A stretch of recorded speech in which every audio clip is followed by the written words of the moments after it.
Paano tayo aahon sa hirap? Yun po ang matinding katanungan sa ating bayan. Matindi ang kalagayan ng ating bayan, lalo na sa kahirapan. Matindi ang statistika nilalabas ng Social Weather Station. Last year, 63% ang nagsasabing mahirap sila. Ngayon, idinagdag nila ang statistika na 27% ang nakakaranas ng gutom, involuntary hunger. Matindi ho itong palatandaan na lugmok sa hirap ang karamihan sa bayan. Paano tayo ahon sa hirap? Yun po ang matinding katanungan sa ating bayan.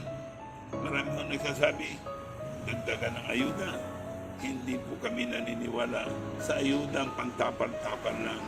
Ang kailangan po, maliwanag na pagbabago ng ekonomiya ng ating lipunan, ng kaayusan, sapagkat hindi masosolve itong lumalala at lumalalim ng kahirapan kung hindi babaguhin ang takbo ng pamamahala. Halimbawa, equal opportunities for all. Paano mangyayari yan kung sapat ang reformang ibibigay sa lupa, reforma sa edukasyon, sa kalusugan? Walang maiiwan. Kinakailangan po ang budget ay gamitin para sa sampayanan, hindi para sa bulsa ng ilang nangungurakot sa pamagitan ng pork barrel. So, yan po ang isang political will, pagbabago sa direksyon ng bayan.